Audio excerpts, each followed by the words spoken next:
Olá pessoal, tudo bem? Como estão? Vamos dar seguimento então à nossa disciplina de a execução de títulos extrajudiciais no novo CPC. Então nós já tivemos na nossa aula anterior toda a parte introdutória, falamos de princípios, toda a estrutura da competência, legitimidade nas ações de execução de título extrajudicial, aquelas ações então que tramitam autonomamente. Nós temos lá o cumprimento de sentença para títulos judiciais e a execução de títulos extrajudiciais como um processo autônomo para aqueles títulos extrajudiciais, portanto. Nós então, na sequência, nessa aula de hoje, nós vamos continuar estudando as espécies de execução de títulos extrajudicial. Nós vemos então três espécies de execução. Execução para entrega de coisa certa, que ela vai ser coisa certa ou incerta, mas tem-se como uma espécie. Obrigação de fazer e não fazer e obrigação de pagar quantia líquida, quantia certa, líquida e certa. Certo? Vamos lá então. O que você tem que entender na primeira espécie? Execução para entrega de coisa certa. Nesta espécie, artigo 806 do CPC, nós já vamos ter a previsão lá que o juiz irá determinar a citação do executado para que entregue a coisa no prazo de 15 dias. Então, já tem o prazo pré-fixado de 15 dias para que a coisa seja entregue ao credor, certo? A coisa já está previamente determinada. Coisa certa, já se sabe o que necessariamente deve ser entregue. Nesse sentido, então, o juiz pode determinar a citação para entrega de coisa e fixar multa para o caso de descumprimento. Normalmente, os juízes fixam uma multa diária limitada a tantos dias. Então, vai ter a consolidação da multa, até para que ela não fique a infinito e gere também uma carga muito excessiva para o devedor, certo? Caso haja, então, a fixação de multa e a multa venha a incidir, mesmo que depois seja entregue a coisa, a execução continua em relação à multa. Então, torna-se uma obrigação de pagar a quantia certa, tá bem? Então, vamos lá, o que mais nós temos que observar aqui? Havendo a citação do devedor para entregar a coisa, ele tem três opções. Ou ele entrega a coisa, fazendo a entrega da coisa no prazo legal, vai ter sido fixado o pagamento de honorários, ele vai ter que cumprir também, mas vai ser extinta a obrigação. Extinta, então, a execução nesse caso. Ou ainda, ele pode apresentar embargos à execução. Então, 914, 919, nós vamos ter uma amplitude, então, lá de argumentos para ser utilizados nos embargos aqui na execução. Ou ainda, permanecer inerte, não fazer nada. Recebe a citação, porém, não entrega e não apresenta embargos, ele fica inerte. Neste caso, pessoal, o que nós vamos ter que observar aqui? O próprio mandado de citação, em regra, o juiz já dá poderes para que o mesmo oficial, com o mesmo mandado, possa ir lá, então, e fazer o desapossamento, ou seja, a busca e apreensão do bem móvel ou a emissão da posse do bem móvel. Então, o próprio mandado, o juiz, ao não ser cumprido no prazo legal, de 15 dias, o próprio oficial da justiça pode ir lá e fazer a busca e apreensão do bem móvel ou a emissão da posse do exequente em relação àquele bem imóvel. Busca e apreensão, bem móvel, emissão da posse do bem imóvel, certo? E ainda, na impossibilidade de receber a coisa, seja porque a coisa se deteriorou, não foi encontrada, se perdeu. Neste caso, a obrigação de entregar a coisa certa vai ser convertida em perdas e danos, ou seja, pecuniariamente. Havendo a ocorrência, então, na conversão em perdas e danos, a execução que era para a entrega de quantia certa vai alterar, vai mudar, transmudar para a execução de pagamento de quantia certa. Então, nós adentramos numa obrigação inicialmente de entrega de uma coisa certa e passa posteriormente a ser para o pagamento de uma quantia definida em relação, então seriam as perdas e danos aqui pela não entrega. Uma observação então nessa entrega de coisa, pode ser coisa incerta. Havendo a necessidade da entrega de coisa incerta, pode ser dada de duas formas. Quando a escolha incumbir ao credor, na própria petição inicial, o credor já vai indicar qual é a coisa que ele quer. Então, incumbindo ao credor, na petição inicial, ele já vai indicar qual é a coisa que ele quer, aquela coisa certa que ele quer.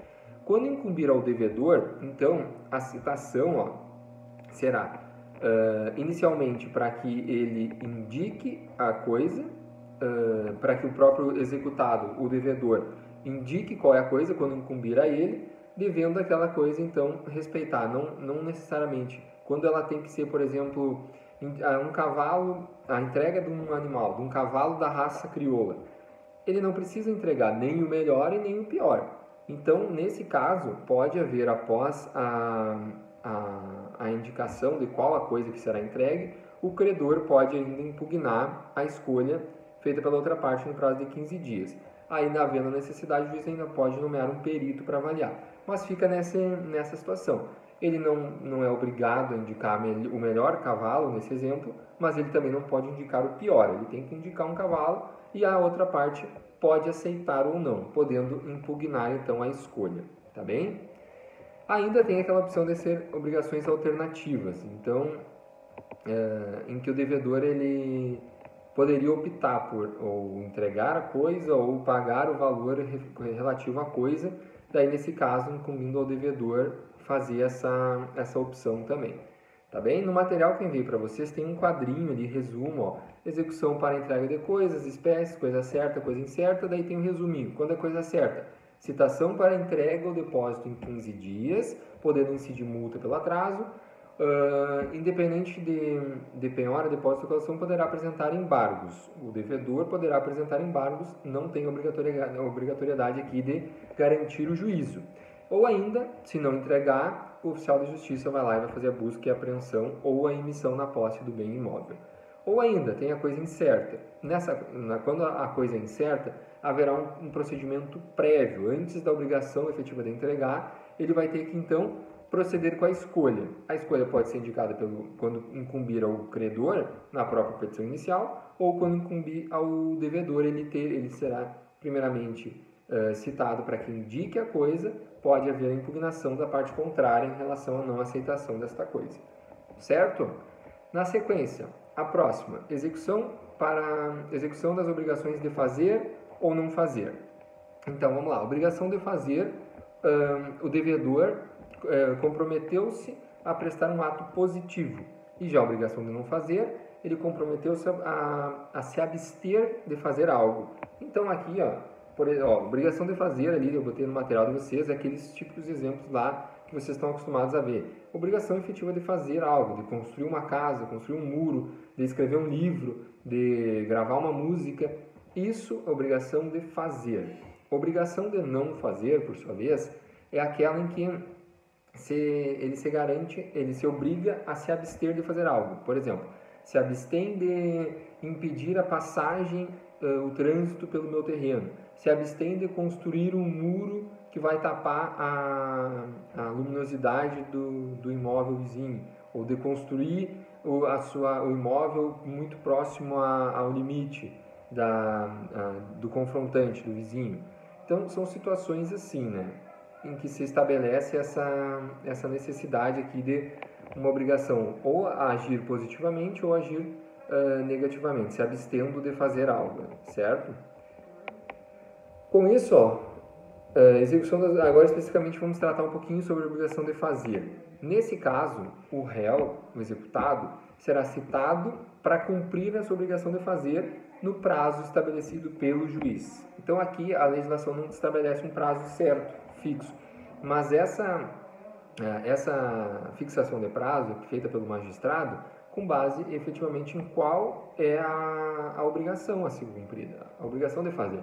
Por exemplo, se é algo simples, então, fazer algo simples, ele pode dar um prazo menor. Se é algo mais complexo, como construir uma casa, aí ele tem que estimar um prazo maior, então, para que seja feito. Também podendo fixar multa no caso de descumprimento. Certo? Vamos ver o que mais tem importante aqui para nós trabalharmos. Vão acompanhando pelo material que eu enviei para vocês aí. Aqui, no material eu deixo bem mais especificado. Aqui não tem, aqui na nossa aula eu acabo trabalhando um pouco os pontos mais importantes, até para a nossa aula não ficar tão alongada aqui. Mas no material vocês vão ver que eu tentei deixar o mais completo possível com várias peculiaridades aqui. A súmula 410, até o novo CPC, o CPC 2015, para que houvesse a incidência de multa, deveria haver a intimação pessoal do executado. Após o CPC 2015, esse entendimento foi superado. Então, hoje, a intimação pode ser dada pelo Diário de Justiça Eletrônico através do procurador. Já vai incidir multa nesse caso aqui também, se ele descumprir o prazo para fazer, de obrigação de fazer. Certo? Vamos ver o que mais. Então, citado o executado, o que ele pode fazer? Satisfazer a obrigação no prazo assinado pelo juiz. Nesse caso, a obrigação será extinta. Ou ainda, pode apresentar embargos no prazo de 15 dias, na forma do artigo 231. O que é isso? Qual é a forma do artigo 231? Tomem cuidado, é o seguinte, o prazo de 15 dias para a obrigação de fazer ou não fazer, de entrega de coisa, é do recebimento. 15 dias da citação. Já para apresentação de embargos, é 15 dias na forma do 231. O que é o 231? Da data da juntada, do AR lá quando for citado pelo correio, ou a juntada do mandado cumprido lá pelo oficial da justiça. Ou ainda lá o prazo do edital, então, enfim, conforme for fixado pelo juiz. Mas daí, é da juntada. Em regra, vai ser pelo correio ou oficial da justiça. A regra, o prazo para os embargos começa da juntada do mandado de citação e não do recebimento. O recebimento é para a obrigação de fazer, efetivamente para se fazer, para pagar, para entrega de coisa certa. Aí sim, começa do recebimento, mas para os embargos é da juntada, tá bem?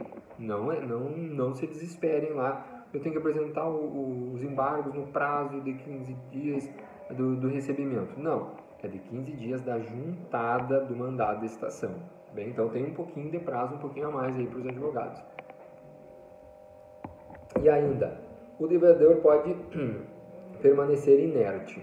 Nesse caso, então, o requerente, então ele permaneceu inerte, então é lícito ao credor requerer que seja feito ou desfeito, na obrigação de não fazer o que foi feito, por terceiro, quando seja possível que seja feito dessa forma, que terceiro execute aquela obra de fazer ou não fazer às custas do executado. Então, o executado teria que converteria então numa obrigação de indenizar o valor utilizado para a satisfação daquela obrigação, certo?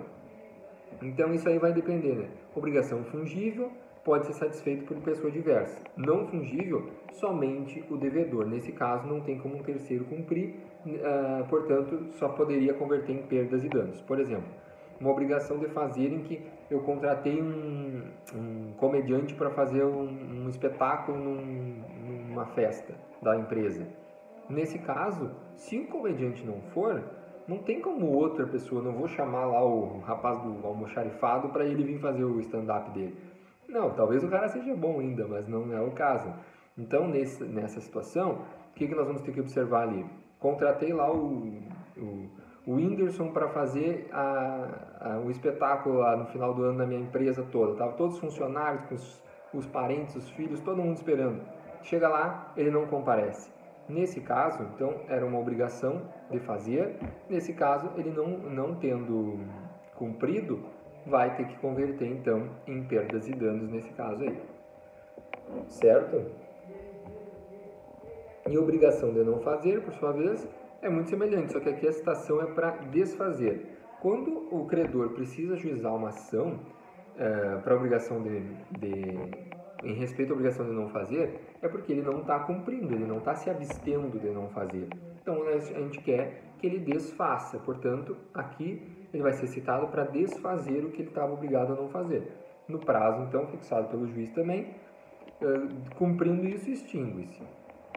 No caso de não desfazer, se for uma obrigação instantânea, aquelas em que inviabiliza retornar ao status quo, por exemplo, uma obrigação de não fazer uma festa no salão de festas do prédio.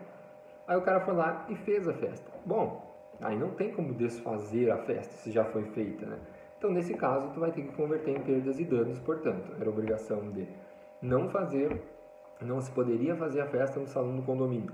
Um condomínio foi lá e fez. Nesse caso, tendo um título, né, o contrato vai ter que arcar com as perdas e danos por ter descumprido a obrigação de não fazer. Isso a gente chama de obrigações instantâneas. Quando for obrigação permanente, como ele botou um portão lá numa servidão de passagem que era obrigação de não fazer, de não restringir a circulação ali dos moradores. Nesse caso, aí sim, nós podemos então requerer que um terceiro execute a obra e o executado arque com as despesas para tanto. Na sequência, então, pessoal, aí eu fiz o quadrinho ali para vocês, especificando todas essas situações ali. Obrigação de fazer é citado para que cumpra a obrigação do prazo legal estabelecido pelo juiz, ou ainda apresentação de embargos sem efeito suspensivo no prazo de 15 dias, 15 dias da ajuntada do mandado ou do AR do correio. Inadimplemento, se for obrigação fungível, execução às custas do devedor e perdas e danos, e não fungível somente em perdas e danos, portanto, porque daí não tem como substituir. Obrigação de não fazer, devedor é citado para desfazer e desfaz, extingue a obrigação.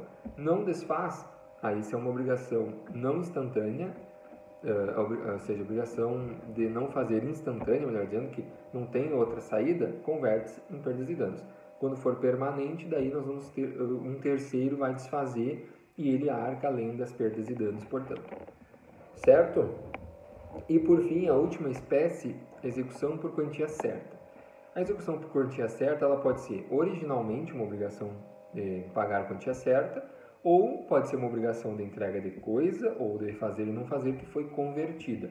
Portanto, que essa aqui é a mais, sem dúvida, é a que mais se nota, se apresenta na prática, porque muitas delas, elas originalmente eram uma obrigação de fazer, não fazer, e converte em obrigação de pagar a quantia certa. Ou de entrega de coisa, converte em pagar a quantia certa. Sempre que há conversão em perdas e danos, a execução transforma-se numa execução de pagar a quantia certa. Tá bem? Então aqui ela tem é aquela obrigação de uma coisa fungível, que é o dinheiro. É a obrigação fungível por excelência, porque é sempre pagamento em dinheiro. Daí nós vamos ver, essa é a regra, né? Pagamento em dinheiro. Pode ser feita uma dação de pagamento, uma adjudicação, mas aqui a obrigação de pagar é sempre em dinheiro.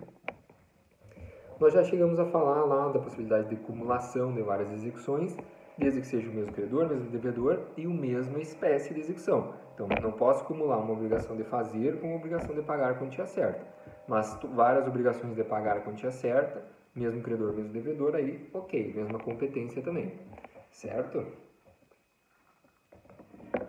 Então, aqui nós vamos ter algumas fases no processo de execução de pagar a quantia certa. A propositura, a apreensão de bens, a expropriação e o pagamento. Então, primeiramente, a propositura da ação de execução. Essa aí nós vamos apresentar o título, como nós falamos. Nós vamos especificar qual é a espécie, então, especificamente a espécie de pagar a quantia certa, levando em conta lá na petição inicial 319 e 320, mas com as ressalvas ali, não a necessidade da indicação de produção de provas, já que tu tem que apresentar o título, e nem tampouco a necessidade de manifestar seu interesse em audiência, porque em regra aqui não vai ter essa audiência conciliatória, ainda que alguns juízes estão aplicando, e eu acho até interessante, porque existe execução, uma obrigação de pagar a quantia certa, mas daqui a pouco aproxima-se as partes através de uma audiência de mediação, conciliação, e que essa obrigação de pagar a quantia certa, daqui a pouco as partes chegam num consenso de pagar parcelado, ou fazer uma redução e receber integralmente, enfim, eu acho válido ter essa possibilidade, mas não se tem essa obrigatoriedade aqui na execução. Certo? Então, além disso, nós já falamos na outra aula, é a verbação da execução no registro público. Eu posso fazer, então, a verbação da existência de uma execução. Não necessariamente isso vai ser uma penhora ou algo do gênero. Não restringe a venda do bem, não restringe a inalienabilidade, mas dá informação, gera publicidade. Por isso, aquele que adquiriu o bem, que tem essa verbação, ele assume o risco também. Ele assume o risco de que na perda desse bem, esse bem vai ser objeto para pagamento da execução anteriormente ajuizada e que está averbado lá no registro do imóvel ou do bem do veículo. Aí tem todo o trâmite, vocês podem olhar o 828, parágrafo 1º, feita a averbação, então isso incumbe ao próprio credor. Vai lá e pega a certidão no cartório, da vara onde está tramitando, após ser recebida a execução, e averba no cartório de registro de imóveis, no DETRAN. Aí depois ele tem a obrigatoriedade de, em 10 dias, comunicar o juízo. Mas esses 10 dias, se ele descumprir, infelizmente não tem sanção nenhuma por parte do credor aqui, certo? Então, no mesmo sentido, ele deve, após penhorado o bem, todos aqueles que não forem objeto de penhora, ele deve ir lá e solicitar o levantamento dessa averbação, certo? Então, aqui, o que vai acontecer?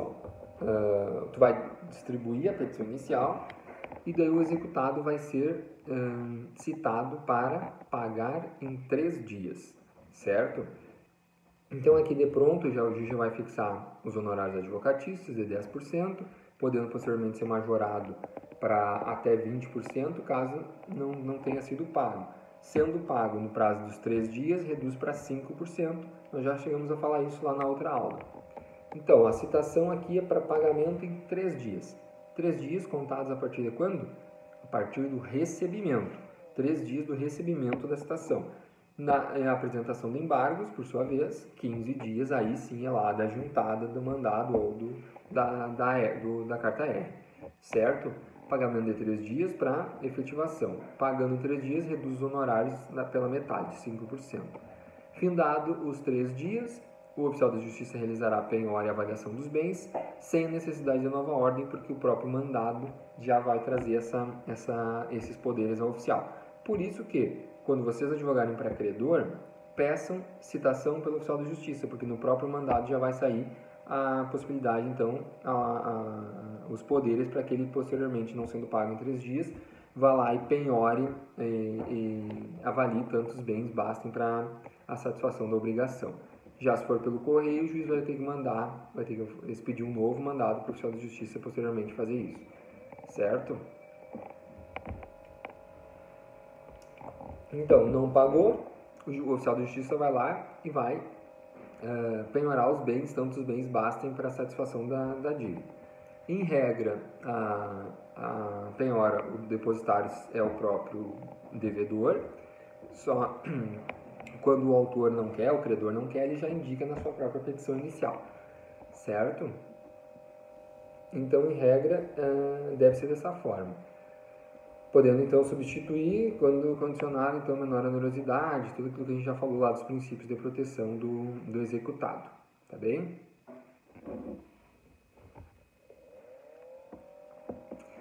Se o oficial de justiça não conseguir encontrar o devedor para citá-lo, ele vai arrestar-lhe tantos bens quanto bastem para garantir a execução. Não é penhora, ele arresta os bens que posteriormente aí poderão ser penhorados. Certo? Vamos ver o que mais, que é importante nós falarmos aqui sobre a obrigação de pagar a quantia certa. Então, a penhora em regra é feita pelo oficial de justiça, no próprio mandado.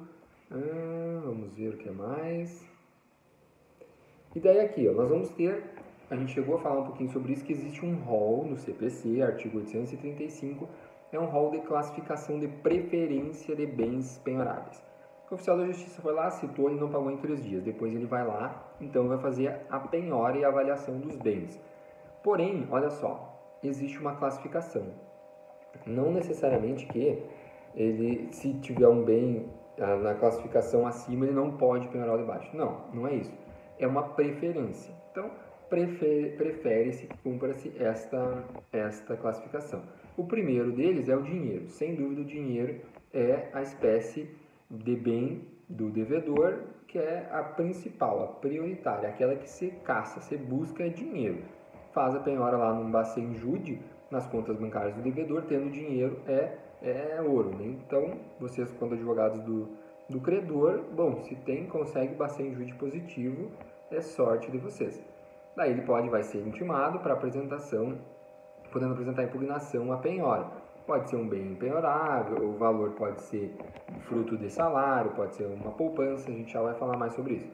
Então vamos lá, primeiro dinheiro, títulos de dívida pública, títulos de valor imobiliário, aí depois vem veículos de via terrestre, bens imóveis, bens móveis em geral. Então olha só, bens móveis, por exemplo, uma televisão lá cara ou outro bem imóvel, ele está após, na classificação, os imóveis vêm antes do que eles.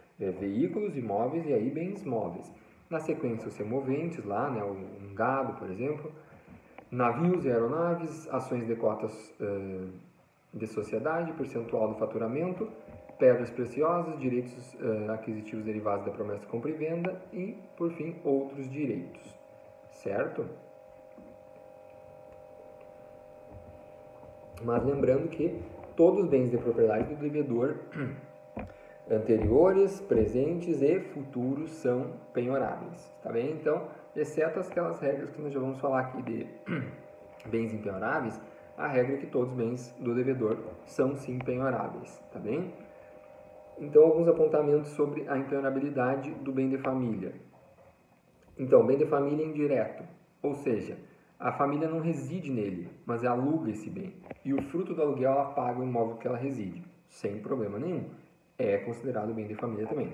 Bem de família de uma pessoa só, uma família unipessoal. É admitido também hoje, o conceito de família se ampliou muito, né? Inclusive pode ser considerado família sem ter um grau consanguíneo também. Não só marido e mulher. Bem de família e vaga de garagem. A vaga de garagem pode ser considerada bem de família? Segundo o entendimento do STJ, só será quando ele for unificada na mesma matrícula. Quando for matrículas separadas, aí não. Aí eu consigo então penhorar o box da garagem, mesmo sendo um apartamento considerado bem de família. Certo? Aí depois na sequência a gente vai falar um pouquinho sobre, tem no material bens indivisíveis. Nesse caso então, o que nós temos que observar aqui? Vai ter um coproprietário, um meeiro. Ele vai ter a preferência na arrematação. Imaginem um apartamento. Então, tem dois proprietários. Um dos devedores, um dos proprietários é devedor. Uma execução recai a penhora sobre o bem, sobre a sua cota parte, a meação. Nesse caso, nós teríamos que vender o imóvel e pagar primeiramente a meação do coproprietário e o restante vai para o credor. Mas nesse caso, então, olha só, quem tem preferência na compra da outra meação do devedor é o coproprietário, portanto. Lembrando que nessa situação, quando existe um condomínio, lá tem mais um proprietário, um bem indivisível, não será então, não poderá alienar o bem por preço inferior ao da avaliação se o valor não viabilizar a entrega de pelo menos o equivalente à cota parte do coproprietário meio. Ou seja, o imóvel vale 100 mil, a avaliação, então, a penhora não pode ser inferior a que gere 50 mil reais no mínimo para sanar, para arcar pelo menos com a meação do coproprietário.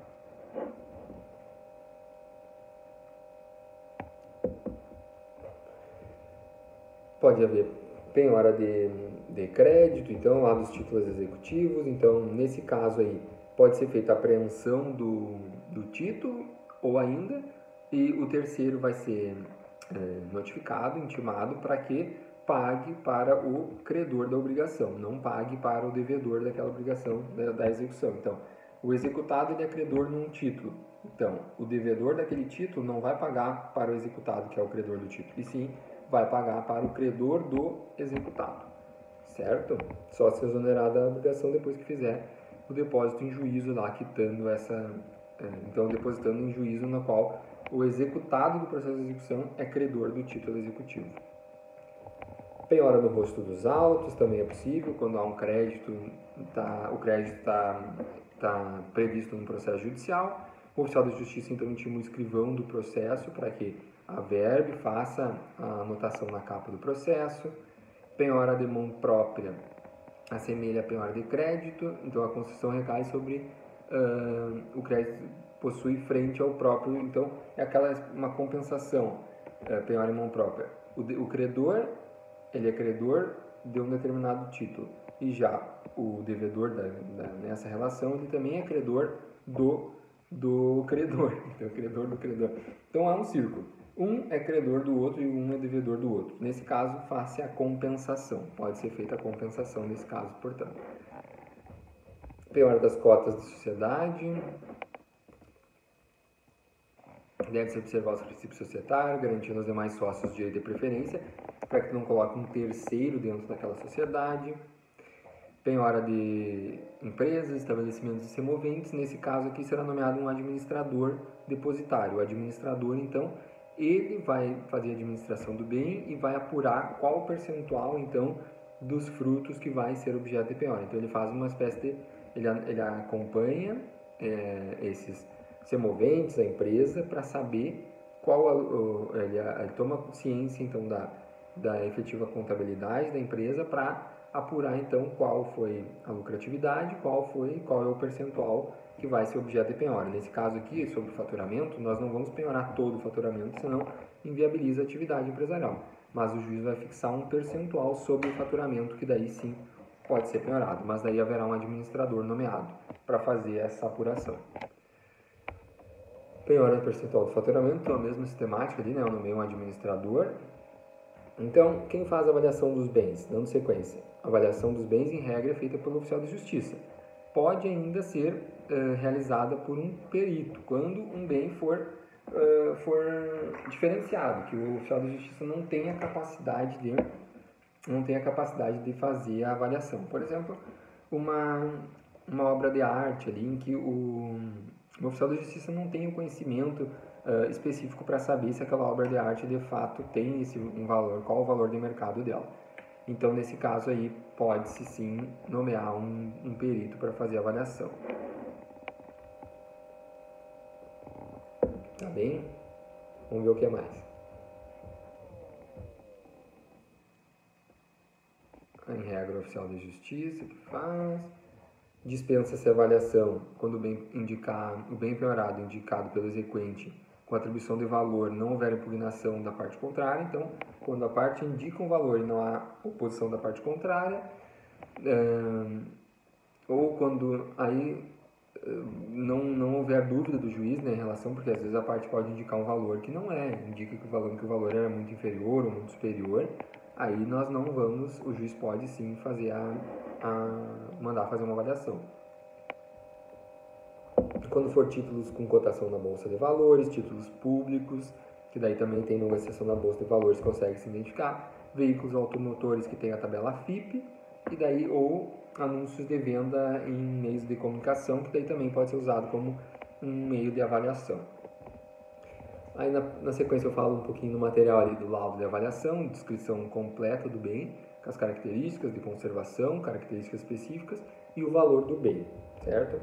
Quando for um bem indivisível, o oficial tem que avaliar a cota parte e o todo, porque se não conseguir vender a cota parte, tem que se vender o todo, certo? Pode haver retificação da avaliação, quando tiver erro, dolo, quando houver considerável majoração ou redução em razão de outros elementos, ou quando o juiz tiver dúvida, certo? Intimação da penhora. Então, o oficial de justiça realiza a penhora e vai intimar. Necessariamente tem que garantir o contraditório aqui ao devedor. Garante-se o contraditório ao devedor para que ele faça o quê? Para que o devedor, possa tomar ciência e indicar se aquele bem é penhorável ou ele é uma espécie de bem impenhorável. O valor da avaliação ele pode impugnar também. Então, sempre tem que ser garantido o contraditório do devedor aqui após a penhora.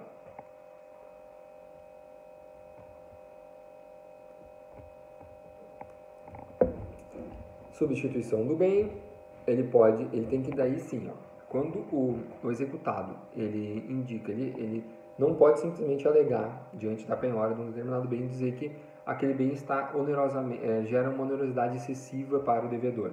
Quando ele alega isso, necessariamente ele já tem que indicar qual bem ele quer. Por exemplo, penhorar um imóvel, mas o devedor entende que isso é uma oneração excessiva e não respeita a classificação dos bens e ele indica um veículo. Daí, ok. Ele não pode penhorar um tal bem, mas ele tem que indicar qual que possa, então.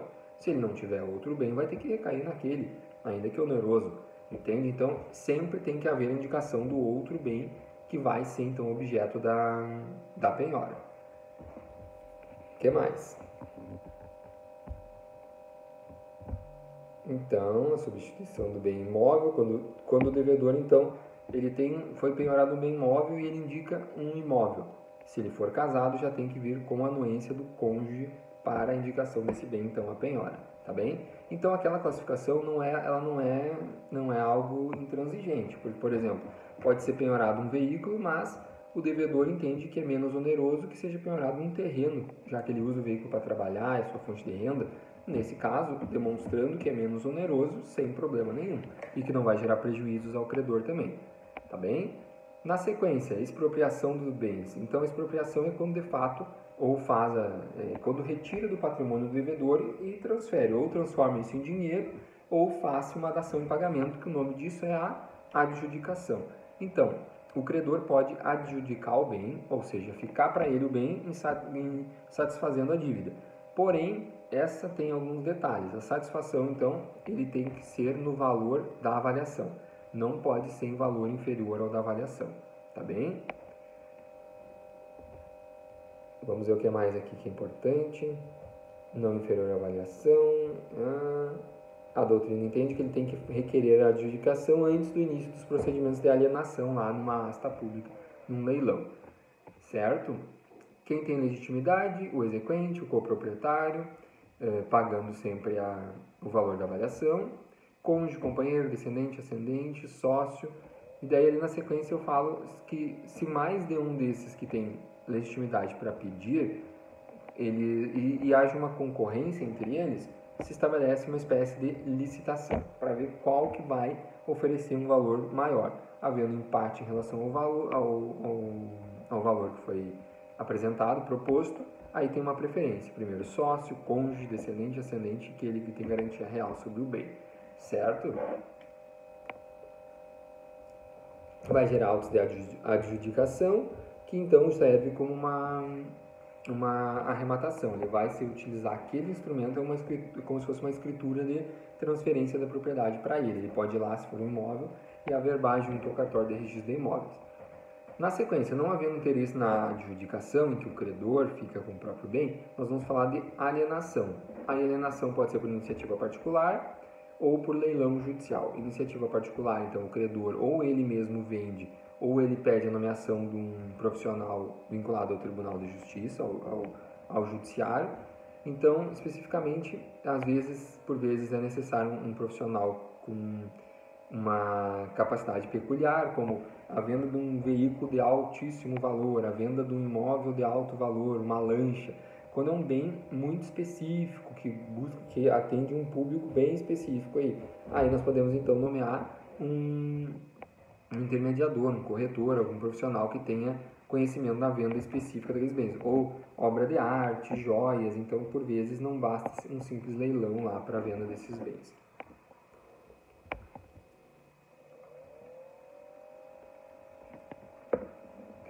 Então, ou ainda por leilão judicial, aí nesse caso é o próprio judiciário que vai proceder os meios de fazer a venda do bem.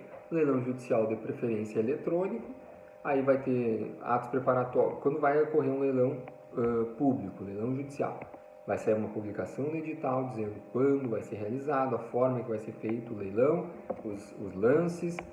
Daí depois ali tem todo no material de vocês, eu expliquei a arrematação, que é a venda, daí vai ter uma fase primeiro de apregoamento, então vai ser o pregão, vai dizer quais bens vão ser vendidos, depois entram os lances, o oficial, o leiloeiro, na verdade, ele vai tentando, literalmente quem dá mais, pode ser virtual, que as pessoas vão dando um lance num determinado período, sempre vai ficando, o maior lance vai ficando à frente, então, da arrematação daquele bem.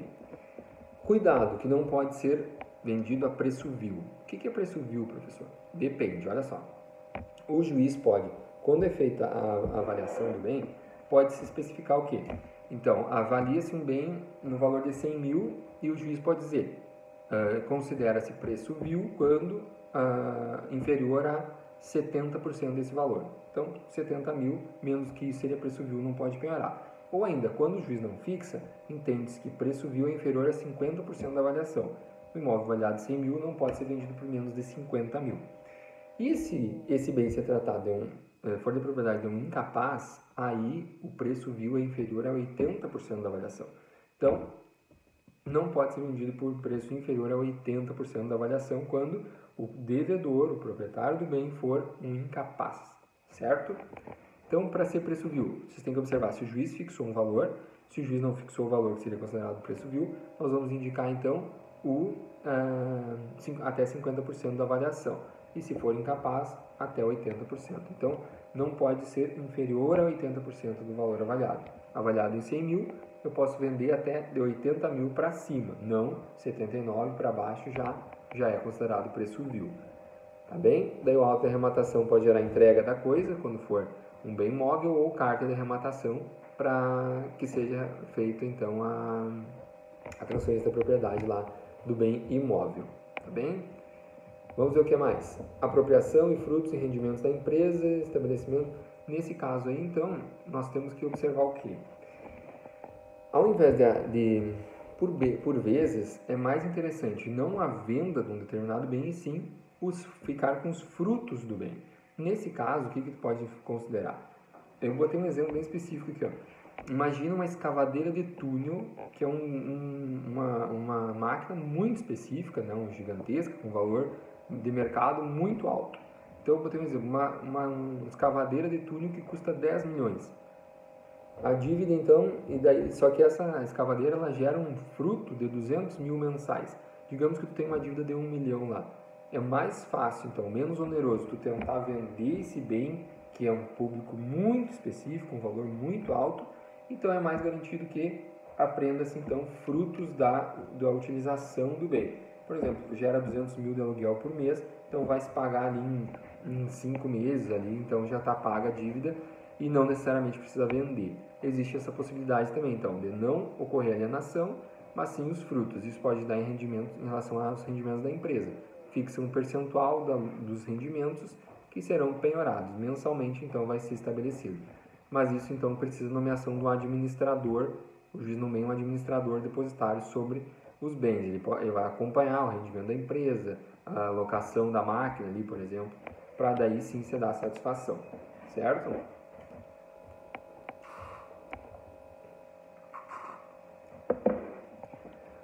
Bom, por fim, se encaminhando para o fim da aula, pode-se dar o pagamento da obrigação, a entrega em dinheiro ou a adjudicação do bem. Ou ainda, o bem é transformado em dinheiro. É penhorado, vai lá para a asta pública, leilão, e transforma aquele bem em dinheiro. Esse aí é o meio mais eficaz. Transforma o pagamento em dinheiro ou quando o credor adjudica ele. Mas existe uma possibilidade do parcelamento legal que a gente chama. Parcelamento legal é quando o executado, quando citado para pagar, no prazo do pagamento, ele pretende o parcelamento. Nesse caso, ó, 916 do CPC.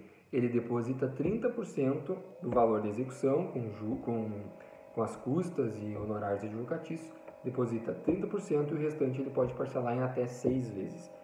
Nesse caso, professor, o credor precisa aceitar? Não. O parcelamento legal independe da vontade do credor.